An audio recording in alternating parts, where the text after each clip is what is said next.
All right, we're now live. We're going to wait for a few people to come in here. We're going to give you a live demonstration of how to fix a hard mistake. And if you are a cleaner, it's not a matter if you're ever going to run into a big mistake or a hard mistake. It's just a matter when you're going to run into a hard mistake, right? So, commute all phones. That includes Mark over there. I'll make sure mine's muted also. Yeah, And we'll wait for a few folks to come in here. Generally, we like to start somewhere around the 2-minute mark. So we'll get some people in here. Mark, you want to go ahead and say something and make sure that your sound is coming through good? Yeah, is it clear at this distance? Good. Very clear. Very My clear. mic is Absolutely. 3 feet away. So I'm going to go in here and I'm going to invite a few people too. So hold tight, Mark. And if you like anybody that pops in here now, if you'll just let me know if you can hear Mark and I very clearly when we're talking, that would be helpful. I'm going to open the chat up. Can you hear us clearly? And like I said, what you're going to find. Oh, yeah. Aha. That was host. I'll put that up there. What you're going to find is that every cleaner eventually runs into some type of really bad mistake. And some of them they can't even take care of. So we're going to give you one that's very difficult. At least it seems on the surface, all pun intended. But when you actually get down to it and you know how to do it, you can fix a mistake like this. A cleaner wrote me a message and he said, look, Rob, we left this product up on a floor. It was a stone floor. I think was it a travertine, Mark? It was a marble or limestone, I think it was. Limestone, that's what it was, limestone floor. So I'm going to bring this picture in here so people can see it. If you would, everybody, let me know if you can hear me clearly and Mark clearly. Mark, you want to introduce yourself and who you are? And I'm going to go ahead and bring the picture in here and I'll explain the problem along with you. I'm just a cleaner like you guys, but I stopped for a little while to go build a tool that's kind of hanging on the wall there, the Turbo Hybrid. A couple other tools for TurboForce International. But I've really been engaged as I've seen carpet kind of diminish a lot since '06, and I've been really focusing on hard surfaces. So between porcelain and natural stone and LVP and engineered wood, we need to be as savvy as the salesmen who sell these surfaces are. The consumers just buy it because it sounds good and looks good. But when you actually own it, you wonder, oh man, that stuff's not easy to take care of. So right. I've been diving into it. I've learned how to polish stone and marble, granite. I've learned a little bit about the different ways of repairing stone. Could you speak up a little bit, Mark? You're doing really good, but just speak up a little bit louder. Yeah, I'll get close to the microphone. How about that? Yeah, much better. And speak up. Yeah, it'll get easier the more you do things. So just like anything you've done for the first time, it was scary. Then you started doing it, you do more of it, and then you get hit with a weird thing like, wow, what's that weird shape in the marble? Turns out it's some acid where, different beverages are spilled, medicines or cosmetics. They all have different pH values, and sometimes they're acidic. A lot of times they're acidic. Well, I'm going to go ahead and pull that picture up, Mark, and you can explain it. I'll put it right in between us, okay? There you go. You want to explain that picture, Mark, and what happened? This is really actually a very tight travertine. Here's a travertine here that's got a similar color cast to it. In fact, it looks like sure does. Yep. So sure does. It's made of a calcium. It's calcite based. So calcium is alkaline. Baking soda is alkaline. There's a lot of minerals that are alkaline. The hard water, the spots that form on a shower, that's alkaline. That's correct. Magnesium and calcium. Calcium is the operative word. They're all made of calcium. I just want to set this up and go ahead and have you continue to talk, Mark.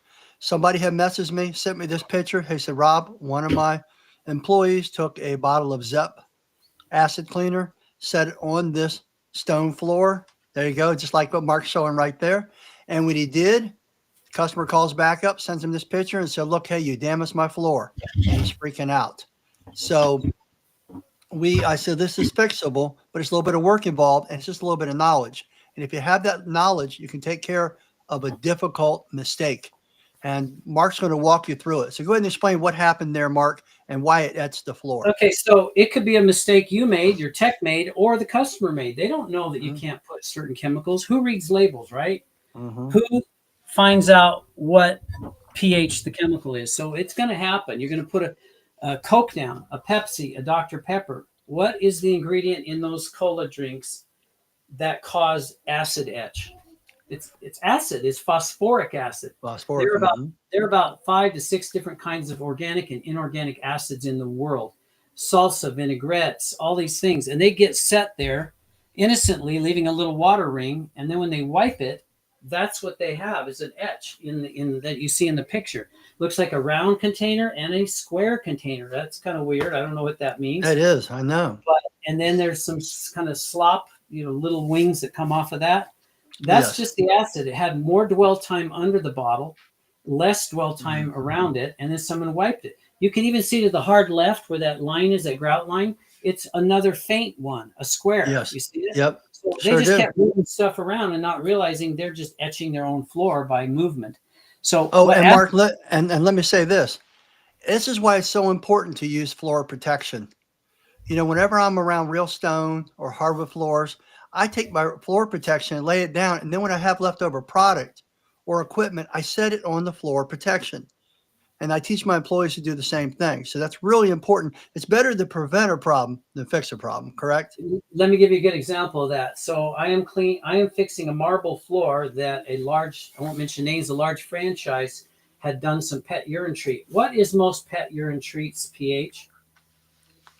Well, it Just for starts off as an acid, turns into an well, alkaline salt. yeah, you're talking about the urine itself, but what about Yes. the cleaners, the treatments you guys use, we all use to neutralize urine? We're going to hit it with an acid. And the acid that's in there can be administered through a hydroforce, through a pump up sprayer, through a trigger sprayer. If you're walking around with a hydroforce and it's dripping out of the tip of the wand, There you go. it's acid. It might not even be diluted because the hydroforce has concentrate in the jug and the water isn't shooting through, but you're dripping and gravity is pumping it out of your container. So you are spilling really strong acid here and there on the way back to your truck. That's exactly Correct. what. So I had to spot fix all those, and I charged the carpet cleaning company because the homeowner isn't gonna. Who's gonna fix it? The carpet cleaner. We should learn how to diversify and do these fixes, especially if we did them ourselves. You don't want to pay the bill and have Rob or someone or me come out, fly out and fix it. So learning how to do something that just requires a little bit of knowledge and the right tools, you'll not only fix problems you created, but also make money fixing the problem the homeowner created or 3 other guys created, or the dog when he threw up. What's inside a vial when an animal throws up? Hydrochloric acid. It's Hey, like Mark, somebody messaged in and said they couldn't hear me as clear as you, so I turned myself up. It's 40 okay. billion served is his name. He's coming from YouTube. You might want to let me know your name. And thanks for that comment. Let me know if that helps some, if you can hear me clearer now. Thank you very much. Okay, keep talking, Mark. All right, so these problems happen. I'm going to go zoom in on a little. And what happens to a dark marble is a dark marble will usually turn very light. It turns crusty and turns white and chalky. This Yes. hasn't dried yet, and this is a dark gray Italian marble. And you can see on here the ring that's left looks like an oil ring, right? Wouldn't you say that's oil right off? It looks like little drips of bacon grease or something. It's But I know not. that's where you put the ZEP at. So you Put just the- imitated the problem that we showed earlier that the Yeah, customer we are had. trying to simulate what happens in the real world. And Yeah. I'm going to watch this. What are you seeing right away out of the chute? It's Starting to white and foam up. foamy. Yeah, it's not Yep. because it's soapy and foamy. It's foaming up because it's reacting like that volcano did in science fair. Remember the baking soda and vinegar volcano we all made out of paper mache? Or at least if you didn't make one, someone next to you did. And so it's reacting. The acid is continuing to sizzle. If I went real close, you'd see bubbles being created. The gas that's created from calcium crashing into acid. And so the longer that sits there, the more the stone's pH, the alkalinity, is going to neutralize the acid. It's going to run out of steam. It's going to run out of power soon. And it's just going to sit there, and it's etching deeper and deeper until there's no more etching action. So a ring, a splatter, a dribble, lime juice, orange juice, lemonade, um, lemon juice spilled in front of the fridge right on the floor. All of Cola, that can anything. happen. I see it all the time. So Yep. when you pre-inspect the job, you're just looking for etch marks because you're seeing money laying there, opportunity to serve the customer and go fix it. And all you need is a few tools and what we're going to demonstrate here today. So Hey, Mark, rose. how deep does something like that go? I have seen etches that were so ignored or repetitive. So you can repeat an etch over Mm. and over. This isn't even a strong acid compared to, say, muriatic pull acid. And I've seen it where there's literally a pit. It's Oh, literally like a 16th of an inch deep. So how do we get those out? We can't clean them away because when you clean them, they're just not going to be cleaned away. The acid did its damage. And if you were here and could feel this with your fingernail, you'd feel the grab that this area and this area had because of the acid etch. I'm using a microfiber, and as I push it across, I'm feeling the ring. I'm feeling this catch, hmm. slide, and catch again. It's weird. It's like the sandpaper right where that ring is. That Why is is what that, Mark? Has it removed because some? Because it removed the calcium? it's removed the stone, literally. So when people say, Oh, I've got to clean that, you can't clean acid etch. It is missing stone. It's like somebody used a sandblaster or sanded it. What are these little white streaks here? This is where something heavy was chattered across the surface, like a drill, like a furniture leg with a nail in it, drug. That's what marble does. It turns white. If it's travertine and you scratch it, it's going to turn white. Well, by golly, someone made me a perfect demo. Just that white scratch right look there. at that. Yes, That's absolutely. just an object that drug across it. When I feel it with my fingernail, I could barely feel it. So it's not really a deep scratch, but it is a disturbance in the surface. When that happens and you wipe it, oh, I just fixed it, right? No, you didn't. In This this, is okay, water. Mark, in this demo, will a scratch and an acid etch, will you be fixing it the same way in this Yeah, demonstration? it's a little different only in how deep you have to chase because a scratch or a Mm. disturbance in the surface can go pretty deep, where an acid edge can go shallow or deep. So they're the same. We physically, so we're not going to fix. There's two ways to fix this problem. One is visually with a band-aid. What is that band-aid? It's an enhancing sealer, a resin that isn't really. It is a sealer, but when it's an enhancer, it's like putting oil. If I'm just rubbing my forehead because everyone has oil on their forehead. It's on my two fingers. I'm going to take that scratch. I'm going to rub real hard. That's not Mm. water. That's the little bit of oil from my head. What's going to happen? Now, will oil dry out and turn bright again? Oh, you mean dull, like the way the thing looks for the most part? No, enhanced wet looking. That looks dark, Right. doesn't it? Mm-hmm. If you spilled bacon grease there, if you spilled taco meat oil, any oil, it's going to turn dark. Will oil dry and go away like water To will? to some degree, but not all the Well, way because it doesn't go if away. It actually soaks in. It's just going in a little, but it's soaked in, that's going that's to why it remain lightens that up. way. That's going to remain that way until I do get an enzyme and take it out. So porous Gotcha. material will absorb what falls on it. If it happens to be an acid, then it's going to take the stone with it, collateral damage. If it's oil, Mm, you use a poultice or you use an enzyme to help wick that back out. There's also gotcha. microbial treatments for that, but that's another subject Now, for another Mark, podcast. if that stone was polished, would either thing be less apt to happen, No, polished or that's sealed? a misnomer. When people see a polished stone, they think, "Oh, it's sealed, it's glossy." No, all that means is it is shiny. And when you etch it with an acid accidentally, then it is literally, it is going to be just as noticeable. Here's my acid. Really? Yeah, just because it's shiny. In fact, when it's Well, shiny, what it's about with even the more. oils? What about with oils? Because really, when you polishing the stone, you are making it less absorbent, correct? You are tightening up the surface, but Yes. you're not necessarily tightening up the porosity. Oh, Usually a polished marble is mm, also going to be good to oh know. yeah, look, do you see how that's right where I hit the acid? It kind of fizzles for a little bit. Yes. Yes. Yeah, so that's etching. I'm going to go to this. Okay. I'm going to go to this gold marble. Look at that. That went right off, didn't it? Wow. Yep. Okay. But now let me see the oil. I don't think you're gonna get the same. The oil Nope. is gonna come off. because it's not going Yeah, to. That's more of a the dull oil's stone. penetrated in. It's a oil stain, and the only way you're going to fix that is to extract it, to clean it. I'm talking about put the oil on the You polished mean the stone. It acid? won't show up as much. Oh, yeah, you're right. You know, I'm running out of oil because I'm not sweating here. I'm not having. Here I go. I got some out of there. You But yeah, see, because it's a light color, you really don't true see it that dark. too. Yeah, Remember, this is a dark color. It shows a lot more off than a light color. yeah. The one, So, the orange. I have orange marble throughout my house. like this, or Hmm. this is kind of peach. Or No, it's more like the other one, the one you were just had your hand on. That one there, yeah. yeah, But it's more attractive than that. I don't know why. That one's got kind of a bunched up look. Mine's more veiny. splotchy, and yeah. Yeah. So I'm wiping off the excess.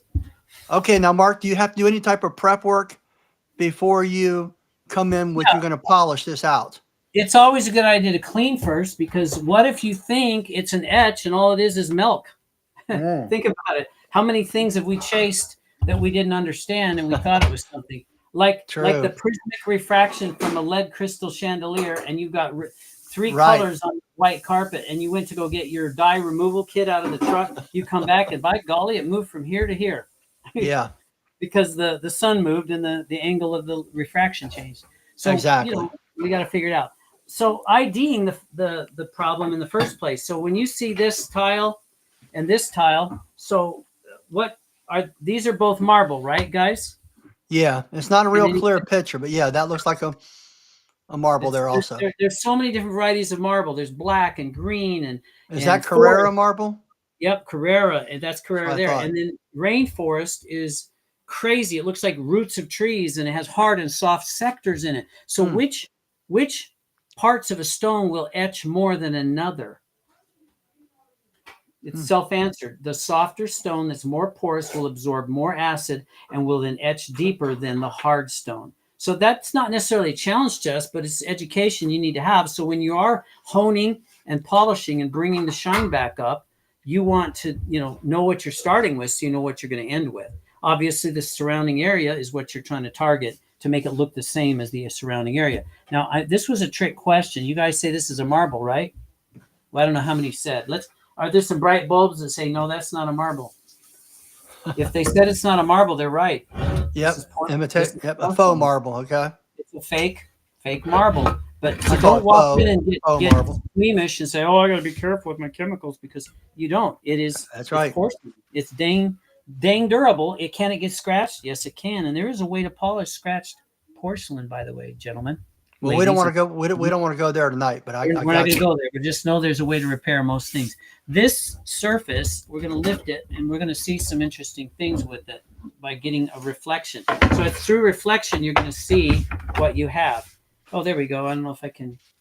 Okay, there's the lights, the overhead lights. I'm going to move through with the camera. What's happening? Oh, I can see. Yeah, you can see there's something going. Oh, yeah, look at this. It's literally acid etching going on. That is acid etching too. Look at that. Sure. Look at that. Wow. Someone laid a cup there with acid on it. I wonder who did that. So which piece are you going to do the demonstration on? Well, we're going to do a few. Do you see this? Okay. Yes. Where is it just sort of frosted, and where is it literally deeper? Do you see any changes, like sculpture to this? Yeah, you can see a little bit in there. Yes. Yeah. Where it's darker. And that's a deeper etch right there. That's where the acid had more dwell time. Everything's reversed on a darn camera. Or more volume of the acid, right? More volume, which equates to longer dwell time. So I'm literally feeling this with my fingernails. If I had a blindfold on, I could tell you where the acid was, because I can feel. And it's funny how you really can't see that right now. Yeah, when you put it up under the light. Yeah, and when you're looking at a long look angle through a window shining in, you'll see this in the middle of a room 30 feet away. It's crazy. Well, just like, you know what? Just like that picture. I'm going to pop this picture back in for people who are in here now. They might not have saw this. But this is a picture right here. And this, one of my cleaning customers, he went out and got some Zep to clean some in a bathroom, which I always recommend using alkaline. And so, but the floor he was working with, he felt like he needed some acid. That's why we normally use Grout Master or Frog Nasty. But anyway, his employees set this down on the floor. And when you set it down on the floor, you can see where it etched it. And like you said, Mark, some are darker, some are lighter. Well, it's because of volume or just dwell time. So now they're deep. So what Mark's going to do is show you the equipment. He's going to show you the pads you need, and he's going to do a demonstration of how to remove this problem. Because the whole title of this is Fixing Hard Mistakes, number one. Mark and I are going to kind of make a little series of this, of hard mistakes that you run into, and help you work your way through it. Okay, go ahead, Mark. So number one, we're using abrasive media. That means we need some abrasives that are harder than the marble, but we want abrasives that are gradient. We want fine, medium, coarse. We want extra fine, mega extra fine. So we're trying to accomplish the same shine surrounding the damaged spot. So we have abrasive pads. They're usually diamond. They're compositions of diamond, sometimes tin oxide. There's even some ceramic components in some of the new hybrid media. So the 1, the 2, the 3, these are just one way of demonstrating the coarse, medium, and fine. It could say this could actually be 40 grit, this could be 800 grit, and this could be 2000 grit. So the grit is the size of the grains of diamond abrasives that are contained within the resin. The resin is just a plastic or a melamine material. In the case of these pads that I use, they're melamine. It's just kind of a plastic. They act more like a clay, and they're sacrificial, but they're holding the diamonds in place, just like sandpaper that is glued to paper. It's sand that's glued to the paper. Okay. When the sand loads, you have to clean the paper or throw it away and get a new piece of paper. Well, the resins are designed to be sacrificial. Let me show you a new one. It's got so nice are you going to start with a resin, Mark, and then come back with the DIP pads? Yeah. Well, we might not even use a dip. Now, that's another thing we'll talk about, but we're going to talk about. Why not? Listen, why not just use a dip pad? Is it because of the severity? No, it's a good question. I would use a dip, or could use a dip. Here's the 3000 dip pad. See the white? It's frosted on the surface. We've got Bonastra. We've got MB Stone, Tornado. Everyone's making them. 3M makes some. We're carrying the Bonastra. And what's the proper pronunciation? We carry the Bonastra pads ourselves. Bonastra. They're from Spain. And so people know. Hey, look, my green screen's not showing up because it's green, Mark. Check that out. That's fine. There's the back of it. Anyway, we do have these pads. I'm putting it in front of me. Look at that. Oh, that looks better, Rob. Hold that in front of your face. Yeah. Hey, watch it now. We have a resin glue, like an epoxy. We do carry all these in the TMF store, by the way. Go ahead. And the diamond dust is impregnated or part of the resin. It's bonded to the polyester pad, making it flexible. Now, that's the operative word. If you are trying to polish or take something out of a tumbled stone or a distressed stone or a leathered stone, that's where the surface isn't meant to be glass smooth. And so you would want flexible material to flex into the textures and be able to still polish. So we have various grits. The red over here, this is a Bonastra red. That's the most aggressive. That's kind of a coarse hone out. It's probably about 400 grit. It's pretty aggressive. And then you have yellow. I don't have any here, but yellow is the medium grit. And then green, which you just held up, is the fine grit. That's like 3,000, 3,500, 3,200. They keep it close. They don't want to tell you the secret. They sure don't. I'm looking on the back of it. Yep. It's no big deal. We just use. Mark, you want to explain what a DIP pad is to people? Dip diamond impregnated pad. So it's this fiber pad made of polyester, and the pad has been sprayed, coated on the very surface, that resin. When it's spent, when it's no longer there, you get less and less, polishing effect, and it's time to, chuck the pad and go get another one. This is the knockout in the middle of a 17 or 19-inch pad. It's usable. Right. Don't throw it away. Don't lose it, because we're going to put it on a driver pad. What size driver pad is that? It must be small then, 3 inches or something? That's it. Yeah, they make a 3-inch. This is a 4-inch. Okay. So, a 3-inch is almost too small, but a 3-inch is great when you're doing a sink where the faucet handles are and you got tight areas. So never think you can't use a different array. We've got 5-inch pads. Bonastra sells 5-inch pads, right? This is a Bonastra. Yep, we have the 5-inch. Yep. Mm-hmm. This is just a buff pad. There's no abrasives in this whatsoever. It's just a buff pad to buff things with. But here's your holder. It's a nice holder. And Mark, if you went inside of a home and you cleaned the marble floors, and you want to give it just a little bit of pop when you're done, what would you recommend? You're Would really you not. recommend a DIP? Yeah, Or not really, because it depends on what it is. If it's ceramic, porcelain, if it's no, I'm talking about if it's a natural stone like a marble floor. if it's a natural floor, a marble floor or Yeah, travertine, and you're using, you got to decide which one. If I use this red pad thinking I'm going to pop the floor, you're going to dull the floor. You're going to I turn it know. into chalk. So Right. decide why you're doing it and then what you're going to do. So why are you going to buff the floor? Well, there's some footprints, there's some water spots. You just want to take off your evidence of a hose that dribbled or just water spots. And so Yes. a little bit of abrasive action, not abrasive, agitation action. Just a with white no pad would be fine, right? a white pad, a hog That's hair, what we animal do. hair. We go back White with a color- white pad and 175, or sometimes with OP machine with weights on it. We'll do that. Exactly. You're great. just kind of buffing it out. But what happens Yes. if the floor is dirty and you're doing that? If you didn't clean it with a turbo, you're not really surgically cleaning the floor, and you left a little film or goo, your pad is going to pick that up, thermally activate it, melt it into the pad sort of, and then smear it around the rest of the floor. So realize cross-contamination can happen if you're just trying to buff out a floor. So realize why you're doing it. But I just keep it. I'll use I'll do foot mopping, or I'll get a bonnet, a microfiber bonnet under my 175, and just buff out the floor just to make sure I picked up all my water and whatever dribbles. So He's Mark. Somebody's asking, will it polish it at all? The white pad? no, because polish. We got to qualify the word polish. If you have a car and you put wax on it, and the wax, waxes aren't just wax. They usually have a clay compound. They're trying to take oxidation off. They're trying to, but we're Or cleaners. swirl marks? Mm-hmm. Yeah, we're going to clean residue off, and we're going to buff a floor, but we're not changing it. If it's ceramic, if it's porcelain, we're not buffing a floor. It's never going to change unless you bring in a black pad. And I want to bring that up. You're saying a black pad could that's polish a stripper pad. No, right? I know.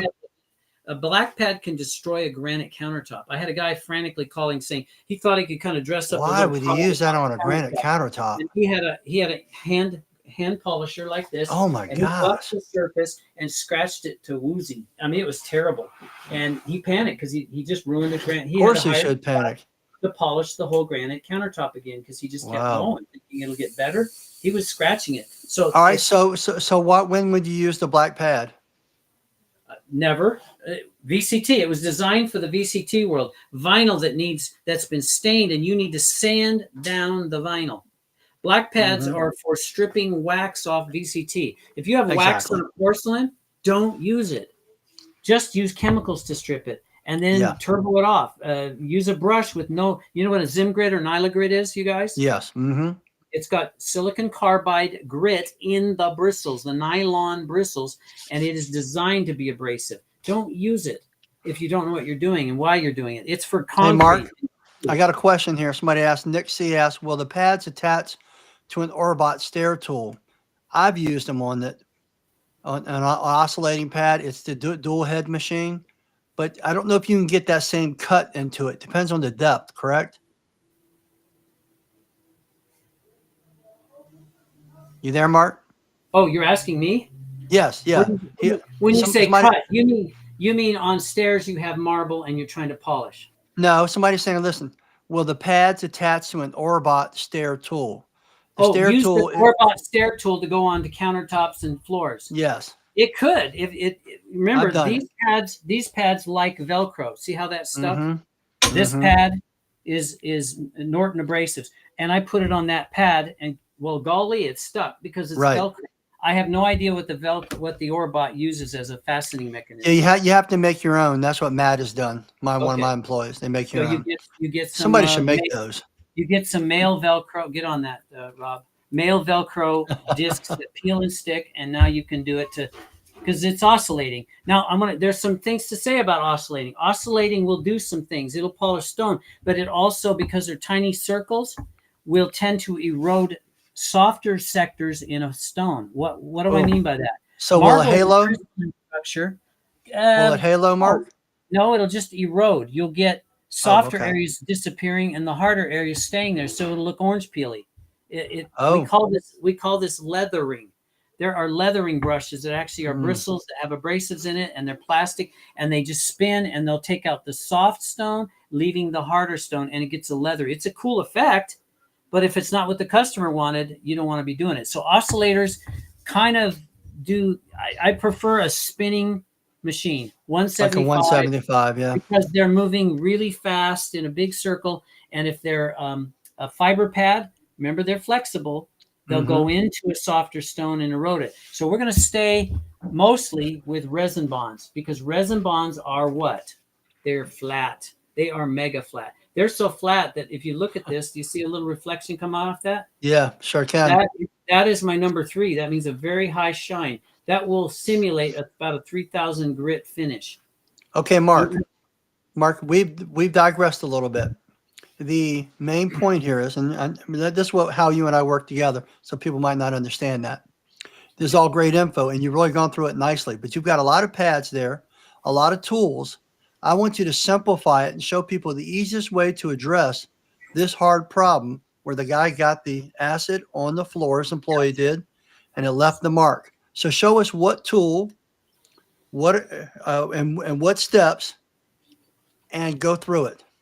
So we want to first identify what it is we're doing. Is it real natural stone, or is it just it's not a marble at all? It's porcelain. You're not going to work that. If it is marble and you see the problem and you want to identify how deep is it, because if it's really deep, is it acid we're chasing, or is it a scratch we're chasing? So if it's deep and it's a scratch, we want to remove that stone fast. So we always though start with the minimal. We'll start with 1. I've gone into a job, and this is 3,000 grit, and I've seen a little light acid etching, and I pop it with that one time, really light pass, and I'm done. Nice. But if it's a deeper one, I need to go to 2. I don't ever start with 3 and then go, oop, that was too much. Yes. I always start conservative and move to aggressive. If Absolutely. I'm on number 2 and it's still taking too long to get to the bottom of my scratch, I jump to 3. And I'm Would careful. you always start with 1 mark, or if you feel like if it's a deep I enough always scratch, you start start with at 2? 1. My experience will tell me I'll start with 1 if I think it's a 1. For example, the haze that I saw on one of these etches that I created was very faint. And it was so faint that I'd say, you know what, I'm going to use that number 3 right on the out of the chute, and it fixes it, because my experience tells me that. But Right. But a most of the newbie, time it'll be a 2, and Okay. and you're going to go to a 2, and you're going to see what happens. You're going to watch it disappear. So we're going to create some issues here so you can actually see it. all right. It will get noisy because it's a motor, and you won't need to hear me talk too much. We'll give it a try. Okay. These are several different levels of etch I've created here, and some scratches. This has actually got a coating on it. I wanted you to be aware of that. If you can see the reflection, it's trying to focus on my lights up on the roof. And then what do you mean it's got a coating on it? That's over to here. That's not natural stone? This is a natural marble, but they put a coating on it. Oh. So this coating is actually a plastic coating. Let me see if I can create it and show it to you. Yeah, I can kind of see it because it's got a lot of scratches in it already. And a little bit of haloing. And you can see those little scratches that are going through there. So that's the coating. Come on, baby, stay focused. Okay. Here. Oh, yeah, I see it now. Yep. Wow, that's a poor coating. Well, it's a glossy marble. How's a coating going to bond when it has no home? Yeah, no doubt. It's really hard to get. So you shouldn't be coating a stone like a marble unless you have a high-tech coating, one of those molecular coatings. That You might as well just polish it. I don't get the thought on it. Well, here's why. If you guys know how to polish, wouldn't you want to polish it? Make $4 or $5 a square foot? Yeah, it makes more sense. No, I'm kind of lazy. I just want to slap some floor wax, some mop and glow on here. It's going to look real pretty. No, hey, Mark. Well, then if you do find out that's what it is, and it's not an etch mark, it's actually mop and glow. Explain stripper. Yeah, you need to apply a stripper. Strippers are alkaline. They're not acidic. You shouldn't have a problem using a stripper. But what do you do first to determine whether you're going to strip this stone or not? A micro test. Yep, a micro test. Micro testing says, I don't know. What is this? Let me see if it's a wax. I'm going to put my stripper on there, but I'm going to do 2-inch by 2-inch. Why would I do that? What if I find there's collateral damage? Would you want to fix 2-inch by 2-inch or 10 foot by 10 foot? That's on, Easy question, guys. Easy answer. So what we're going to do is do a micro test. Say, whoa, that melted that right off. No problem. If I had a surface prep pad, What abrasive grit value is a SPP pad? Anyone know? I'm not sure, but that's what we use all the time. Yeah, it's a way to. What do you use it for, Rob? Not a We're trick only, question, I'm talking about when we're prepping hardwood floors to lay right? down a Why? coating, What are you or for doing to that floor? or Why are you? LVT or LBP. We're actually creating micro scratches so we can adhere to it, give it Bingo. that grip. Those are But you don't bite. want to use it on this floor. That's right. So would an SPP pad take that off? You bet it would. I sure And would, do but it's going to create its own new it's gonna, scratches. yeah, collateral damage to the substrate. So Collateral damage. That's a good way to know put it. what you're Yeah, doing, know what you're doing it on, and use exactly. chemicals that are safe that you've tested in a micro test. Easy Right. answer. All right. So once you've determined that, you're going to determine how deep the etch is, and then you're going to select your pads. Here's a habit that I started doing. I have 3 pad drivers, the holders, 1, 2, and 3, because I have 1, 2, and 3 pads. When I have to Velcro pull these off every time to switch pads, Oh, it's it's a lot time of work. consuming. And you wear out the Velcro, the hooks and the loops. So I just buy one of each. Anytime I want number 1, Smart. I Smart. grab it. Want number 2, I grab it. It's just a game changer. Right. So you see Smart. the grits? Do you see the grits on this guy? Do you see Yes. the diamonds? Mm-hmm. These Yeah. are industrial brown diamonds or yellow diamonds. I'm sorry. Look how freaking big they are, Monsters. right? But they're flat. So they've sort of been honed down due to use. This guy used to look like this. A You see brand the new one. Let me see it. Oh yeah. Yeah, you Wow. Look at that. see the profile, how much has gone out How of much those? longer can you use that pad, Mark, That's and the how many neat thing. times? These pads last really long. I probably used this on 3 different jobs where I had to move a lot of material fast. I love these because you can be used dry or wet. Most pads are wet only Yeah. because if you Oh use them wow. dry, They can be used dry too. Okay. if you use Everything them I wet, if you use them dry, most pads will get thermal and start melting. Kind of some of the material will melt onto the stone. So That's pretty these cool. can be used wet, dry, wet, dry, wet, dry. Okay, Which so you're means going to start off. So you're going to start off with the resin, number 1 and number 2. yeah, we're gonna yeah, because we know what degree of damage we have here, and we're gonna pop Okay. like this one is a satin. We're gonna pop this to really pretty glass like, even though it wasn't originally. So I'm gonna put my camera. Let's see what's the other your tools of choice. So here's a big old fat mama Milwaukee. It's kind of heavy. It's kind of big. It's powerful. It's very high torque, which means you're never going to load this bad boy, even if you put a 5-inch head on it or a 7-inch head on it. That thing is not going to be loaded because the motor has the horsepower. This Okay. Bosch is a variable speed, and it has a dial on the back. It'll give you variable speed while you're working it. It's kind of heavy, and it's a little noisy. The gearboxes will whine louder than some machines. Everybody makes an angle grinder polisher. You say angle grinder, it's not the same thing as a polisher. So polishers are usually variable speed. Angle grinders, on, off, full speed or off. Yeah, you don't want that. Variable. You want variable. Right, variable. This Milwaukee is literally got a dial here and a variable speed trigger. The more I nice. push, the faster it is. So it's not an on-off. It's a variable between these settings of 1 through 5. This is great for countertop polishing and prepping. This is the one that's my favorite. This is really cool. It's only $170. Some of these are $300 and $400. This guy. And you know what, Mark? I'll add a link to that later for people. Okay. So go ahead, talk. This is used for fabricators. You can put water through it. That water thing in the back allows water to feed right through the tip. So we don't do that. We're not into the fabbing. We don't need lots of water. We just need a teeny weeny bit of water. So when I'm going to do a prep here, I'm going to do it dry first so you can get some idea of what it's all about. All right. Let me know if the pocket thing ain't going to work. I'll try something else. We're going to see if it does today. Okay. Give it a try. I'll let you know if it doesn't work. Okay. I'll try to. It looks good right now. Looks good. So big diamonds, no. I've just got some frosted etch here. There's a little drip of some acid right. I'm trying to position. Yeah, there. Yeah, I see it. Just see it. Yep. Little pea size there. Let's get rid of that. Problem is everything in the camera is backwards. So when I want to go right, it's really I want to go left.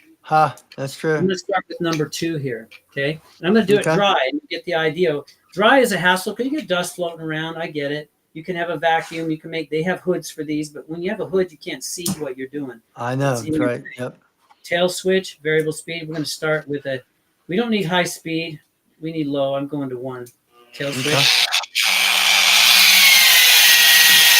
Now, this is number 2. Now, Mark, we can see your right hand. Could see your right hand, but we couldn't see the Oh, I'm machine so itself. sorry. Oop, That's okay.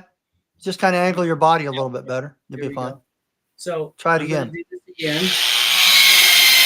There we go. And so how hard, explain to people how hard you're pressing, Mark. I am not. The weight of the tool is doing all the work. I'm steering. There's a sweet Just spot on this steering. tool. You want to hold this tool so it's balanced. So obviously, if I lay this down, what's it going to do? The weight Yes, of an the angle. motor is back here. I'm Right. taking weight off. I'm actually lifting it. I'm letting Nice. this guy, which is spinning in it. Look at the calcium on it. Look at that fast. Wow. That's the stone, not my pad. Right. So I just buffed this out. I'm looking at it. It's the most gorgeous satin sheen. You can almost, I wish, we need like a cameraman that knows how to angle this light just right. Yeah, I'm trying to see if we see it. So do you There we think go. I got it? Yeah, do you see how? Well, I'm looking for the scratches. There were micro scratches right in here. Oh, this just doesn't. There we go. Little tiny mic. I'm going to get in close as I can before it goes out of focus. See the little. Yeah, I can see it. I can see a little acid through there. It actually looks a little shiny there, but it's really not. It's very busy. So this is now satin, beautifully uniform. So I'm going to go ahead and hit a larger area.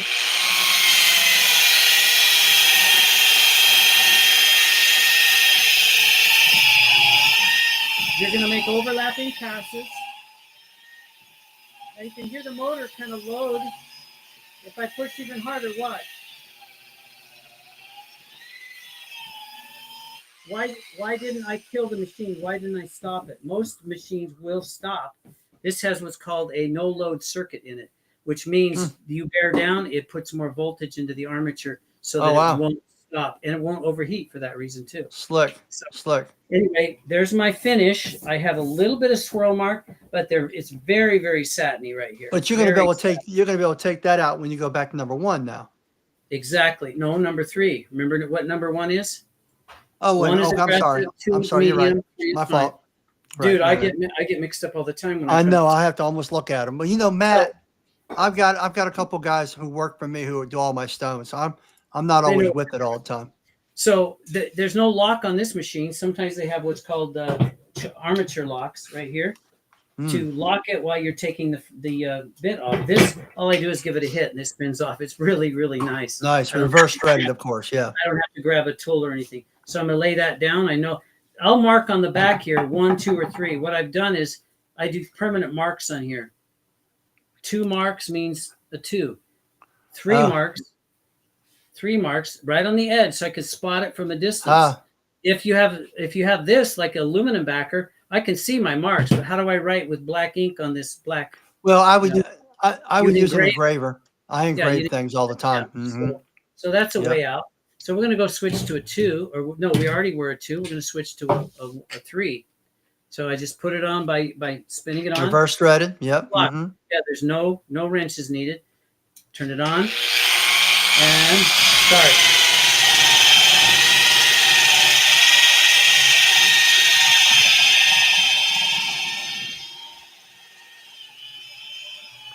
While you're doing that, I'm going to explain to people, Mark, what had happened was somebody has sent me a message last week where their employee had set down a bottle of Zep acid on some marble like Mark is demonstrating with right now. And it left some etch marks and the customer was upset, rightfully so, and sent some pictures. I highly recommend and always use floor protection. I'll lay down floor protection. If I got any extra product, if I got any extra equipment, I'm going to set it on top of the floor protection. However, it's not a matter of things are going to go wrong in business. It's a matter of when it's going to happen. And so this happened to the client, to our customer, to their customer. So now we're showing them how to fix this type of problem.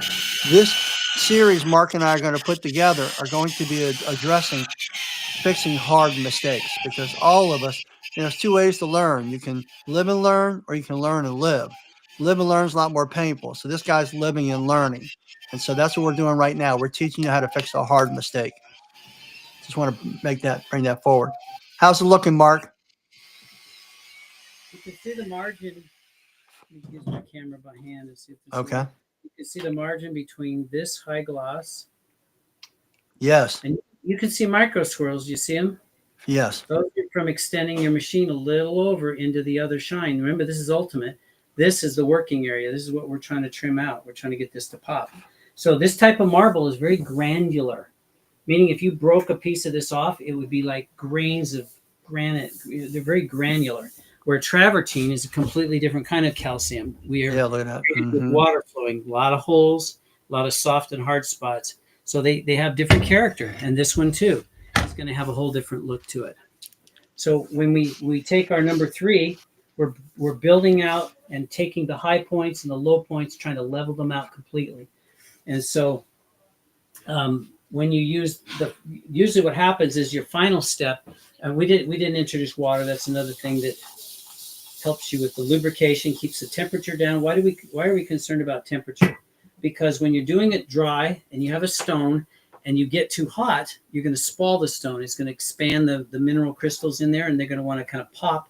That's we call that spalling. They could potentially degrade the surface and put pressure in there and start giving. I've seen that happen a lot on Vegas floors, the spalling. Yeah, and well, they have a history of recrystallizing, which is another process where they put Yes. in acids and melt the surface down just so they can recrystallize back in those same minerals, and it puts too much tension in the stone. I bet when you walk through Vegas now, all of us, it looks gorgeous, but when you walk through there, I'm sorry you see all the imperfections and probably drives you batty. But go ahead. All right, so what you're doing? So what do you have on there now, Mark? Added the water. I'm on low RPM. Same pad. Same number 3. Okay. Very light. Are you extending outside of the pattern again? Yeah, I have to move further outward as I go, so I can take out the scratches of the previous path. Okay. Now, when it Makes starts sense. biting, our calcium slurry is getting thicker. Yes. My pad is starting to connect with the stone. There's not as much hydroplaning going on because it's now biting right in and getting closer to the stone, and I don't have that. So when it starts to get to that dry point, you know that's when to start letting off of it or stopping.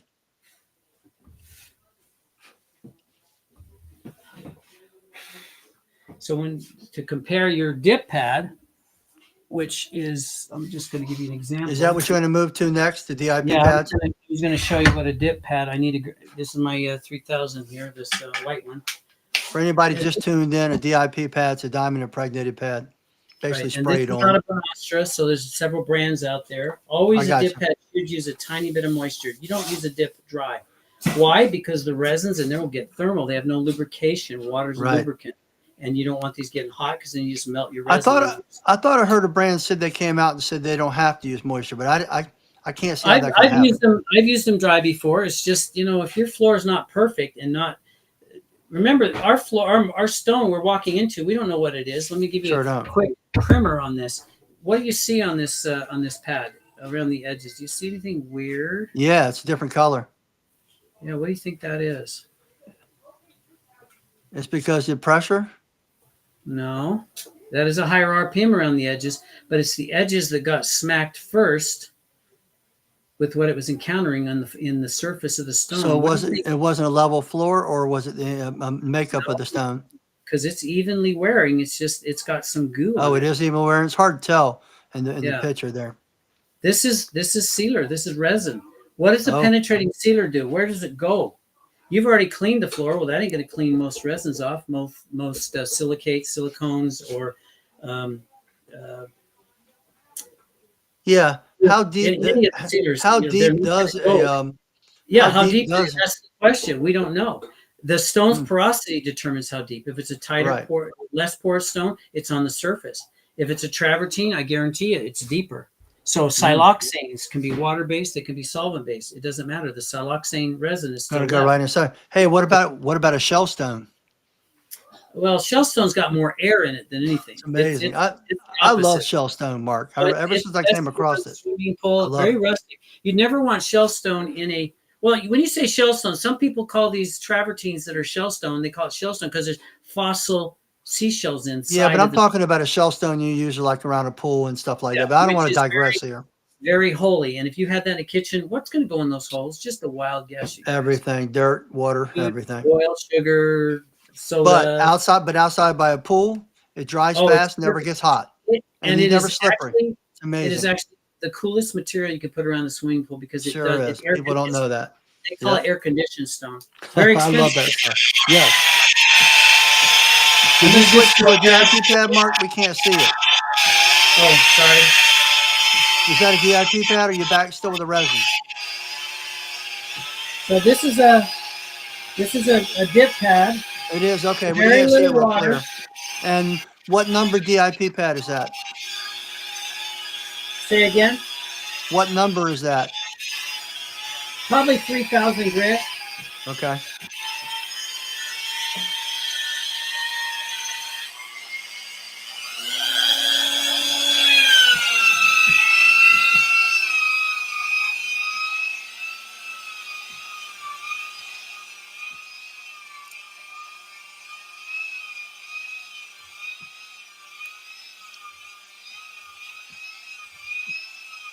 Lots of overlapping.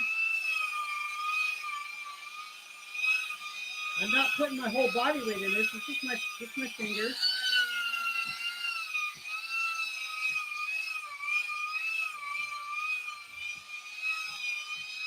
And what are you trying to, can you feel the texture as you're going across it? Say again. Mark, can you feel the texture going across it? I can feel the friction created as I'm using the machine. So that's what you guys, when you're doing hands-on training, you're going to understand this. I'm explaining it, and you'll hear the motor bog. You'll hear certain things, but you'll feel it. So now what have I got here? I've got my ultra glass-like example. That's my standard. That's what I'm trying to take out my acid etches and make it all look like that. And you can see match. my beautiful reflection. It's photo Yeah, perfect. look at that. Then I go over here, and guess what? A little Where before duller. I didn't have anything. I am now bringing some sheen into this. You can see It's coming back. Yeah, it's not all the way, but it's coming back. Right. It's a process of getting it there. Now it's a stone on the corner. I can't get to the corner, but this we're in a countertop. You could go really good on the edge. You go to the backsplash. If there's etches against the backsplash, guess what? There's a limit to how you can take out etching all the way to that edge because you don't have your tool going all the way up there. So don't be frustrated. There's only so far. You're not a fab shop with this big slab laying out on a big table. Right. You have constraints around. I just tell my customers, look, I'm not Helen Keller or Jerry Falwell. I can't do a miracle, but I can make it look a heck of a lot better. So there's a product that let's just say it's 5X compound. We've got MB Stone has 0 plus. We have so many different kinds of powders that they're abrasive, slightly abrasive with micro abrasives. There's literally diamonds, tin oxide, aluminum oxide. There's a whole family of little abrasives that are used in this industry for this purpose. And when you get to the point where there's a nice satiny glow, okay, you can do some things. I had Doc Jack, if anyone knows Doc.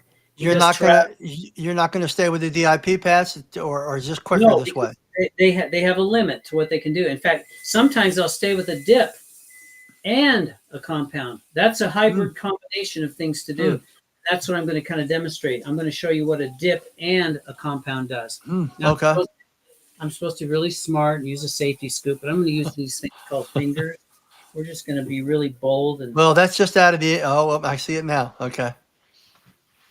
Just a couple dips them out, like you're dipping tobacco. Just a little bit. Always close your lids. I have keep away from children. We're gonna get it. I love these. They just it's pressure based. It's not a trigger. Yeah, I know. I got those too. Yep. They just keep spraying. It's cool. Put the puddle down. Don't walk away. This stuff's got materials in it. It says it's non-acidic, but never walk away from a compound sitting on the floor. I didn't know if I lowered my speed. I need to lower it to 1 because I don't want to fling. And what were you on before? I was on about 2.5. Okay. All right. So we're going to go ahead and turn it on. I'm going to see if I can do it one-handed here. I'm going to bear down. You need to move it, meaning get your footprint wet. East, west, north, south. Hmm. Overlapping 50% of your pad's diameter. Even pressure, even travel speed. Some of these products are meant to work and then squeegee off. Now, I don't know where I am on this. Why don't I know if it's working and where the shine is? Because it's wet. I have no idea what I've Right, created. because wet makes it look like it's shiny. Exactly. I have no idea where we are because I cannot see it because it's wet. But you're So- kind of remembering where you went. You're getting to the outside of it.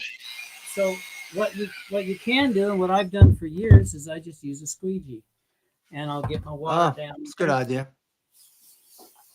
Because I don't want to throw it away. I don't want to vacuum it away. I don't want to stop because the stuff is still viable. I don't know where I am, so I want to see where I am, and you do that by pulling its shine. You're going to pull it and see just where the level of shine is. Have we I brought can that see. up? Mm-hmm. Have we Definitely brought that better. up significantly? Much better. It's not there yet. But that was quick, though, to even get to that point. Now, this is going to be under a 175 machine with a 17-inch version of this pad, right? But So not if you're fixing. But not if you're fixing an acid Not etch. if you're fixing a small repair. Exactly. Right, You on the don't repair, bring exactly. a Okay. machine and make a big mess and carry a Gotcha. bunch of weight. Yeah, you just want to make it easy on you. Right. Just want to fix it. So I'm going to spread around my juice. You can see in the middle is still a little bit of the compound in there. You can see it's a green, kind of greenish kick. So you don't need to. You don't need to ever add any more compound. Just that was all you needed. No, I could, I might, but I'm going to use it up. I know it's still viable. There's still color Okay. there. You see those little green Ah, patches. That's your indicator. I got you. Okay. Yeah, there's some there. So I'm going to hit it again.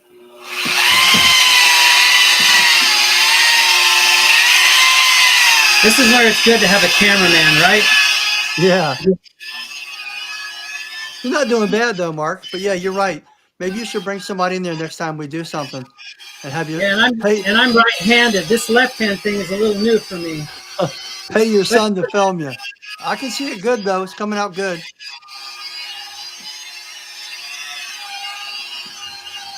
I am feeling the friction. You can actually feel the friction changes. The friction coefficient starts to change as it gets polished. There's a different feel when the stone is polished. Believe it or not, polished stone actually grabs more. Oh. It doesn't make sense. You think, oh, it's shiny, it's going to be slippier. That's not how it works. Huh. I'll have to ask Matt, that my stone guy, who does all my stone work for my company. He'll probably know. I'm sure he knows that. He's great. He does great work. Customers love him. So you're going outside of your patch slightly. Yeah, I'm widening my influence. Because, and because you're trying to blend it in, and you're also trying to get the same feel, correct? Yeah. Okay. Makes sense. Now, sometimes going faster speeds it up. You get more friction. Friction is an element that's part of the abrasive polishing process. Correct. Putting weight on a machine, that's part of increasing friction.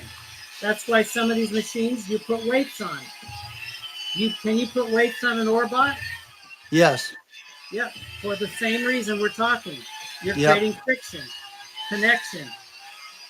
I've used ore bots to polish stone with DIP pads. Work great. Did you catch what I heard, Mark? What I said? No, I gotta turn this nasty machine on. I said I've used DIP pads with my ore bots many times when I was still out in the field, and it worked great. And depending on what you're doing, because again, the oscillating action is a little different than the spinning action. So here we see we're not quite there because of the fact that it's it's mirror and here look how much better every time I move into this. Mm-hmm. And you can see some granular action right over here. This area I've hardly worked on, so you can't cheat. You can't jump to the other stuff if it's if you haven't taken the time to run it through the grades.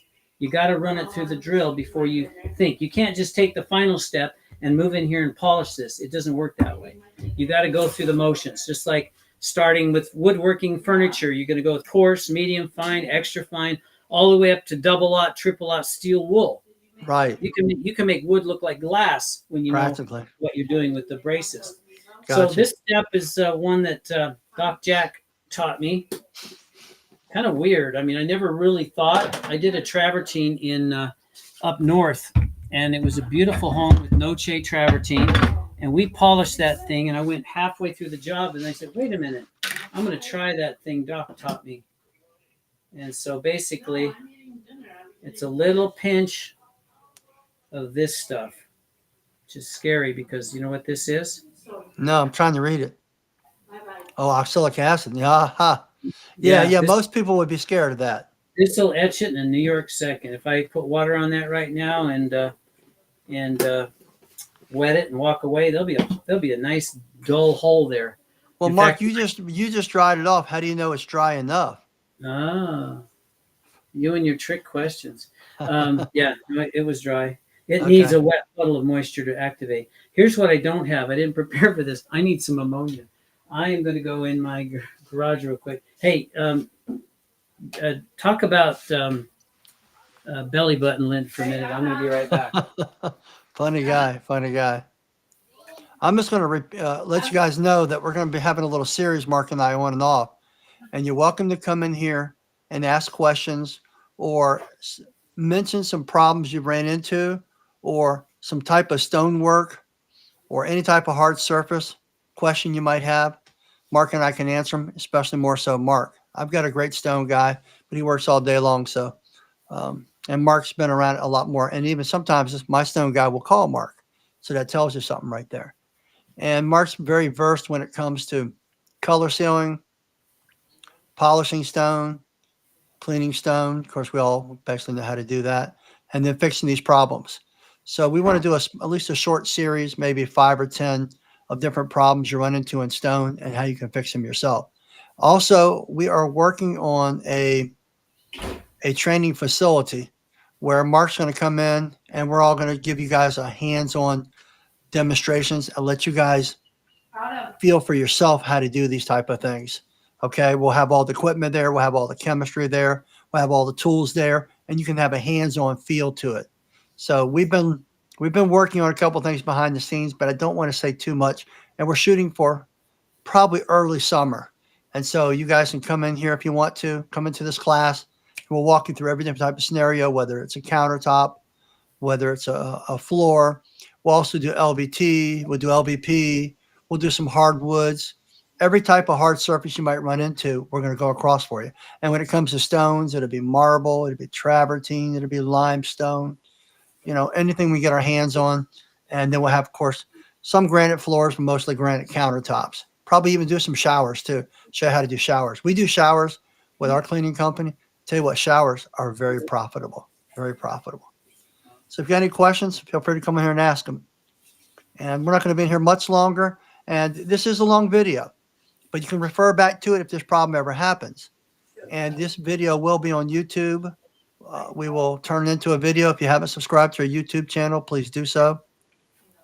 Let's see, David Muirhead, where can we pre-sign up at?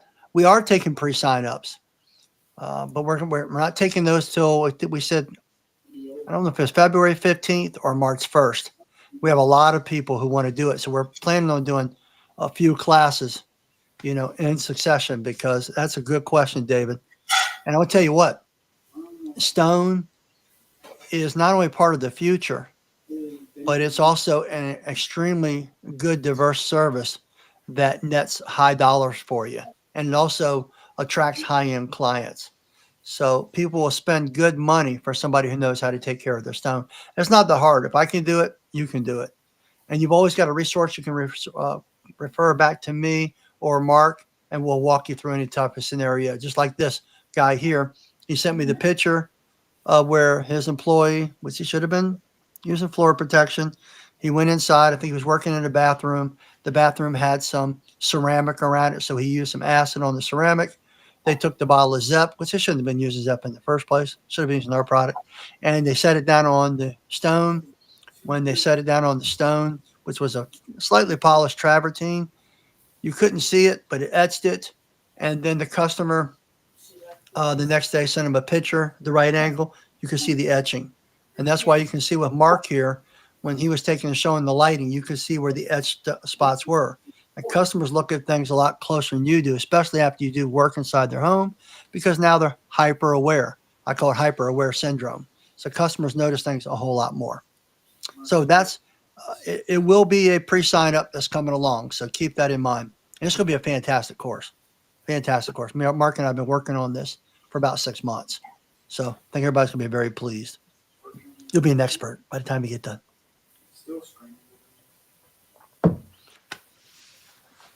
Let's see if Mark fell asleep.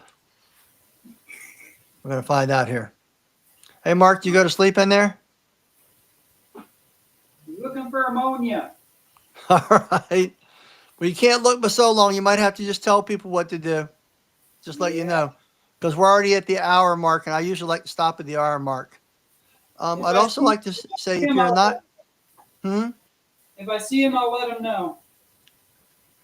I'd also like to mention that if you haven't joined our Facebook groups, we have the Truck Mount Forums Carpet Cleaning Professionals group, which is the largest in the industry. And I'm always in there, and I'm always answering questions. So if something pops up, you need a quick answer, you can find me there. And then if you need any products, of course, you can find it at tmfshop.net. We also have 2 huge buy and sell pages. So you can buy used stuff, you can sell stuff, and you can also, it's also a wanted page. So you can go ahead and buy, sell, and trade. So you can also come in there and say you're in search of something too, ISO, if you need to. And then we've got our fan page. Then we've got our forum. And so our forum is a huge resource which you can just go in and study all the time. And then, of course, we're on TikTok, Instagram, Facebook. Find all our videos on there too, YouTube. We try to be everywhere. We spread ourselves out nice and evenly, just like Mark's doing on here. Hey, there's 2 of me. You're in 2 places at once. You're so spread. Scary. All right, guys. So, Rob, this is a really, really expensive process, this flannel. Just want you to know this is a very exotic, hard to get chemical. That's why it took so long to find it. So Hey, Mark, somebody asked a question here. John Martinez said, did Mark say he starts with a fine grit first to see if that takes care of the problem? That's right. You want to make sure you don't need more, because if you go too far and you didn't need it, too bad. You did more damage. You already opened the genie out of the bottle. So we're gonna put this. We're gonna mix this ammonia. It should have squirt right in the middle, but I have it in a bottle that I poured it. So there's. They do make. Why'd you put the ammonia down, Mark? Ammonia, this is not odorless ammonia. This is ammonia cleaning ammonia and oxalic acid. We're gonna turn it on. Hit it. Stay on it. Make it spread out the soup. You want the whole area to get hit. Because while it's in this state, it's chemically active. While it's in this working mode, it's active. I'm going wider, right? I'm trying to blend it all. Yeah, get it blended, I figured. Now, what's really weird about this stuff, it's not like 5X compound, which after you're done, you take a squeegee and find out where you're at, and then squeegee it and decide if you've got it popped yet. This, you just polish till you're done, till it's dry, That's it. till it's gone. You can Oh, hear wow. my machine loading? Yes, I hear loading. Why Yes. is it loading? Because it's run out of lubricated moisture. And it's There's also no getting more moisture polished. involved in this. Also, it's getting more polished too, correct? It's what? Isn't it becoming more polished, which will slow it It's down? smoother and smoother, so there's no place for the planing action. It's connecting with the surface so firmly that there's this grab. You would think that a shiny surface is slippery and my pad is going to slip like crazy. It's the opposite. So this final step is kind of it's really a spooky mystery. And because it's so easy and so quick, and the results are so good, and it's inexpensive, nobody teaches this.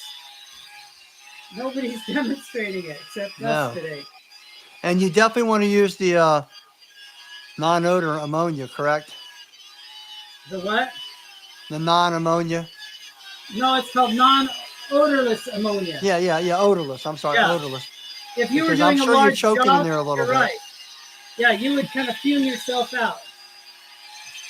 I can see it being more polished already, Mark, from an angle as All you're right, going. my hand is wearing out besides. Yeah, I can already I can already see a difference just the way it is. Let's see. Sure can. Looking good. Oh wow, look at that. What? Well, let's Yeah. use the top view like we've been used to. So I'm going Yeah, to go not quite. here. I don't think you're quite there. It's close It's though. not, it's not exactly there, right? But look, boom. This is in the Wow. zone. This is in the zone that was chalky just a little bit ago. That's where that etch spot was by that big black circle. Yep. Yeah. It's gone. So do you see the transition between here and here? It's almost a Yes. fuzzy. Let's see. Right. Doggone it. It's really hard to get. See, it's trying to focus on the light, so the camera is autofocus. Right. There we go. We need a fixed focus camera. I'll have to find one. Yeah, right there. From there to there, it's a little fuzzy. It's a line, but then when I get over here, it turns glassy again. Sure did. That is crazy. So this is the process of getting it to blend, be natural, be normal, get rid of your etch. Now, I got to tell you, that kind of marble is the hardest marble. We started with that because, hey, people have it. But they're going to have a lot of travertine. They're going to have a lot of other marbles that are fancy in other colors. So, Right. again, the process is figure out what you have, what the problem is, what the cause was, and then do a test. The more you test, I mean, you know what I did? I ran across the street and picked this up at a supplier that lives right in my neighborhood. He sells slab work and travertine and marble and all kinds of flooring. And that cost me $5 for this big old thick. Nice. And I mean, thick. Mark, and you know what? There's a good idea for people to pick up pieces like this to practice with. When you're at a construction site, they demolish some marble thing or this tub or the shower wall. Just you need pieces to work on. You don't need crumbles. I've got So Mark. I've gone to when we first got started. We went to fabrication shops. They have all kinds of extra pieces they'll just give you that are broken and stuff. Exactly. And This is a number we two. took them back, put them on it. This is my number 2. I'm going to go ahead and start right on this. Oh, hey, that's it. I'll just leave my camera right there. Yeah, that's a good angle. Now, what's happening on number 2? This isn't number 3. This is number 2. My medium. Let's call it the medium. There's a little chalky dust forming, Yes. but this stuff smells weird. Every stone has a weird smell. I got to tell you, I think black marble is dinosaur poop. I really do. But I'm going to blow that off. Dinosaur poop. You're crazy. I don't even believe in dinosaurs. Okay, we won't get political, but I believe in dragons. So here we have this. There was an etch there. Yes. And it's almost gone. It's just barely there. Sure These is. are here. These are here. Let's see if we can see it. It's also put a little polish on it too, but that's a dull stone. Right, but do you see how this side is dark and this side's light and frosty? Yes. It is frosty because I disturbed the surface crystals with number 2. Which one is going to darken it and bring it back down to glossy? It's going to be number 1. So I'm going to watch this when I tap out the dust. So this the gaps in here start loading with a little dust. If I was going to do this wet, remember I told you guys that these 3 pads, 1, 2, and 3, are just like having 6 pads. 1 dry, 1.5 is wet, 2 dry, 2.5 when wet, 3.5 when wet. No, you didn't tell us that. I like that. What That's that means, cool. when you add water to these 3 pads, you are moving the material. What you see as dust right now is actually a slurry when you wet it. Right now it's a dust. It's going on my floor. It's going on the computer. Who knows where it's going? But it is a dust that's going around and it's clogging, or what's called loading, your media. Loading. So when dust gets in between the micro grits, those grits are being buried by a little bit, or competing with a little bit of that calcium powder. So in a way, it's biting less. So when dry, using it dry, you're biting less aggressively. Once I add water to the scenario, and I watch what happens when water which Mark seems like an oxymoron. Yeah, you think that water is, doing, but water's pushing that dust out. But when it's dry, it's keeping it in the pad. It's loading up, so it doesn't. Right, right. It's So biting it's it an opposite less effect. aggressively. Exactly. It's a simply put. Now, what happens when I wet it? I don't see any difference. So if you can keep wetting the customer's floor, there's no problem, right? Just keep wetting it. It'll never be a problem. You've got to polish it. So we're going to polish now wet. It's going to create a little bit of slurry action. As long as it doesn't splash on the computer, I'll be okay. So see the white creamy stuff? That would have been dry dust going in the air. Instead, it's a dry slurry. Black marble, or dark gray marble, is turning, we got this white creamy stuff. That's called calcium. Calcium carbonate. So when I wipe this off, now see I'm going dry, and when you're using this method, and I'm just mechanically removing stone, I don't want to go to dry because all that's doing is shoving all of this slurry, which is now on the pad, getting in the cracks, and is now a slurry. Having that stay a slurry means it's going to, if I keep going, it's going to just push it into the stone and dry there. That'll be in my way. So I'm gonna wipe it up with a microfiber. That is a pretty stone when it's clean. And sometimes I'll squeegee it. What happens when you squeegee it? You're speeding the dry time up. You're looking at a real picture of this stone. Almost like glass. Right. Well, we're not there yet, but no. I'm talking about when you are squeegeeing a piece of glass, you're drying it faster. Exactly. That's what you're creating. So you see how I've worked in. Now I'm going to go through this next time and go right through that cup ring. Let's do that. See what it does. There, halfway through, and I'll show you how the process is slowly getting through that ring. But you can see, even though I went by there, I have not taken out that ring at all on the bottom. No, so that means it's pretty deep. This squeegee can be purchased at TMF for $30. No, it's Walmart for under $4. It's a Windows squeegee. I know Mark. Mark ain't going to spend no $30 for a squeegee. No, I'm too cheap. All right, now what else do we see here that I haven't addressed? Chatter marks. This could have been from dragging something. It could have been a drill that ran away. It could be, I don't know what How it about, is. Well, if he was a contractor, how about stacking them incorrectly? Yeah, stones against stones. They're going to slip. They're going to move. You get a little grit of gravel between them. So all of this is from rumbling around in their yard. And on a job site, guys are bringing in their compressors. They're walking around. They got a little rock in the tread of their shoe. They're going to people move statues and move sculptures and furnitures. And why it's so important. And why it's so important before you use your turbo to make sure your floor is clear. So you don't pick up a pebble or something like that and do some damage on a natural stone. And I'll give you my commercial because you guys know where the turbo. I know a few things about the turbo. Yes, you did. Just a few.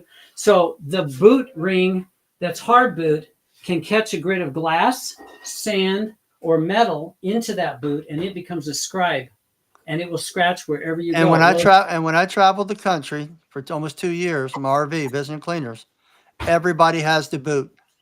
Maybe one or two. Nobody has a brush boot on, right? Nope. And you know what they say, Mark? It's too hard to change. Or they like it. It picks up water better.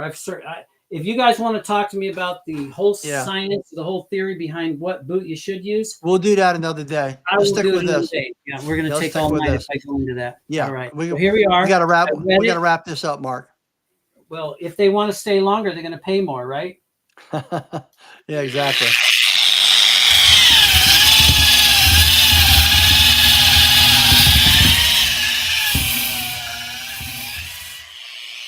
You know what? This is easy. I need the camera a little higher profile, and that's not hard to do. We just put more tiles under it. Yeah, that's a little better now. 2 hands. I'm going right through that ring about halfway, that acid etch ring.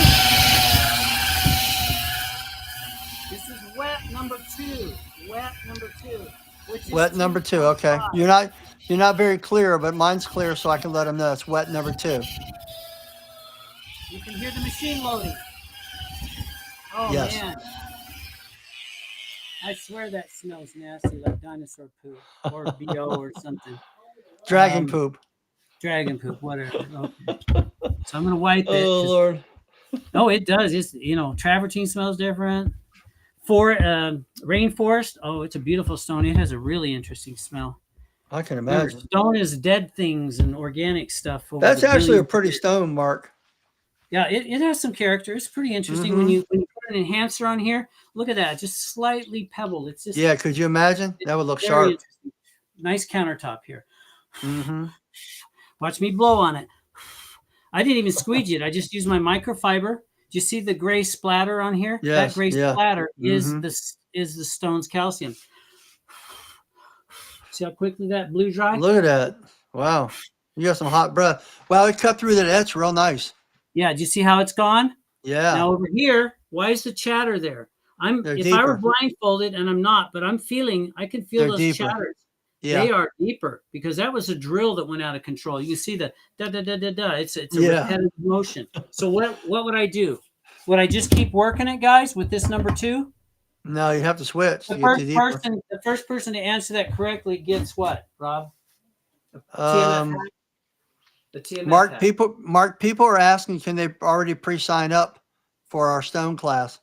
I told them we already had people in line for it. We got Yeah. over. I think I counted 128 so far, and I just. Are you serious, Mark?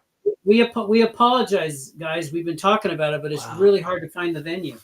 Yeah, we'll get if it. you've I'll got- get it. We'll get it, and you guys will be lining up, and we'll have to do them 2 weeks back to back. Yes, sir. Have to put me in a hotel, and I'll just stay. All right. So how do we take those out? Who's got the answer? First one gets a prize. What are you going to get? How do we get rid of the chatter? We've already used the number 2 here. We took out our etch, okay, all the way down. We haven't Mark- taken this one out. Mark, we're just concentrating on the on that. I'm going to wrap it up here. All right, it's number 1.